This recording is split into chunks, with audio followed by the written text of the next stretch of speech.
Assalamualaikum warahmatullahi wabarakatuh. Sahabat muslim yang dirahmati Allah Subhanahu wa Ta'ala. Berikut ini kita simak sejarah Hari Raya Idul Fitri. Sejarah Hari Raya Idul Fitri. Sejarah Hari Raya Idul Fitri tidak bisa lepas dari dua peristiwa, yaitu peristiwa Perang Badar dan Hari Raya Masyarakat Jahiliyah. Pertama, awal mula dilaksanakannya Hari Raya Idul Fitri pada tahun kedua Hijriah. Saat itu bertepatan dengan kemenangan kaum muslimin dalam Perang Badar. Kemenangan itu menjadi sejarah bahwa di balik perayaan Idul Fitri ada histeria dan perjuangan para sahabat untuk meraih kemenangan dan menjayakan Islam. Oleh karenanya, setelah kemenangan diraih umat Islam, secara tidak langsung mereka merayakan dua kemenangan, yaitu kemenangan atas dirinya yang telah berhasil berpuasa selama 1 bulan, dan kemenangan dalam Perang Badar. Kedua, sebelum Islam datang, kaum Arab Jahiliyah mempunyai dua hari raya yang dirayakan dengan sangat meriah. Dalam sebuah hadits dijelaskan bahwa asal-usul disyariatkannya hari raya ini tidak lepas dari tradisi orang Jahiliyah yang mempunyai kebiasaan khusus untuk bermain dalam 2 hari, yang kemudian 2 hari itu oleh Rasulullah diganti menjadi hari yang lebih baik, dan perayaan yang lebih baik pula, yaitu Idul Fitri dan Idul Adha. Rasulullah bersabda, artinya, dari Anas bin Malik, Rasulullah bersabda, kaum jahiliyah dalam setiap tahunnya memiliki 2 hari yang digunakan untuk bermain. Ketika Nabi Muhammad datang ke Madinah, Rasulullah bersabda, kalian memiliki 2 hari yang biasa digunakan bermain. Sesungguhnya Allah telah mengganti 2 hari itu dengan hari yang lebih baik, yaitu Idul Fitri dan Idul Adha. Hari Abu Dawud dan An-Nasai. Hadratus Syekh Muhammad Hashim Asy'ari dalam kitabnya Risalah fil Aqaid menjelaskan bahwa 2 hari yang setiap tahunnya digunakan untuk pesta pora oleh kaum jahiliyah itu disebut dengan hari Nairus dan Marjaan.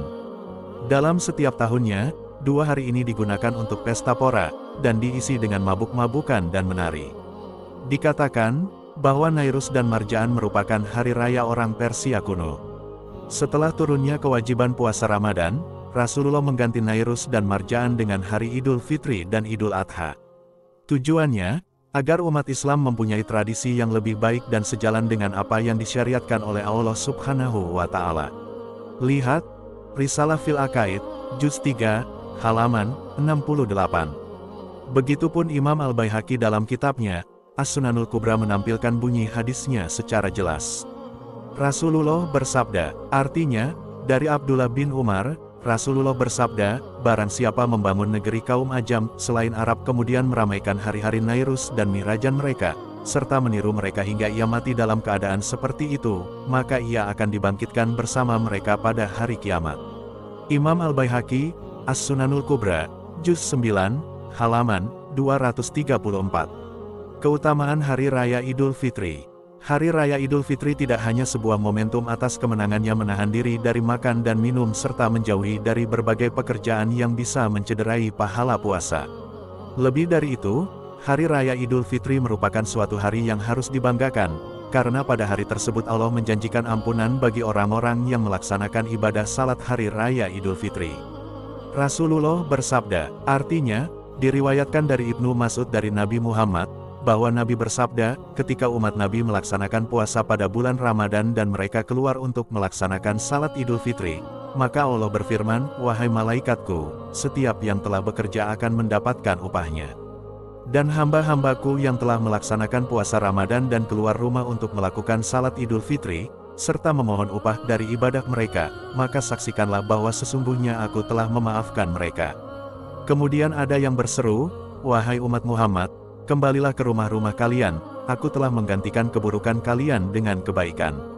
Maka Allah SWT berfirman, wahai hamba-hambaku, kalian berpuasa untukku dan berbuka untukku, maka tegaklah kalian dengan mendapatkan ampunanku terhadap kalian. Makna dan esensi Hari Raya. Syekh Sulaiman bin Muhammad bin Umar Al-Bujairami dalam kitabnya Hasiyah Al-Bujairami Al-Khatib memaknai esensi Hari Raya bukan sekadar tentang pakaian baru dan sesuatu yang serba baru. Meski pada dasarnya dianjurkan baca sunnah menggunakan pakaian baru, pada hakikat bukan itu maksud dan makna dari hari raya yang sesungguhnya. Syekh Sulaiman mengatakan, artinya, faedah Allah SWT menjadikan 3 hari raya di dunia untuk orang-orang yang beriman, yaitu, Hari Raya Jumat, Hari Raya Fitri, dan Idul Adha. Semua itu, dianggap hari raya setelah sempurnanya ibadah dan ketaatannya. Dan Idul Fitri bukanlah bagi orang yang menggunakan pakaian baru, namun, bagi orang yang ketaatannya bertambah. Idul Fitri bukanlah bagi orang yang berpenampilan dengan pakaian dan kendaraan, namun, Idul Fitri hanyalah bagi orang yang dosa-dosanya diampuni. Syekh Sulaiman Al-Bujairami, Hasyiah Al-Bujairami Al-Khatib, Juz 5, halaman 412. Betapapun demikian, sah-sah saja menggunakan pakaian baru untuk menyambut Hari Raya Idul Fitri. Karena, pakaian baru bagaikan simbol dari bersihnya hati, dan sebagai syiar Islam ketika Hari Raya Fitri. Namun, semua itu akan lebih baik jika diimbangi dengan melaksanakan dan mengutamakan ibadah di bulan Ramadan. Wallahu a'lam bishawab.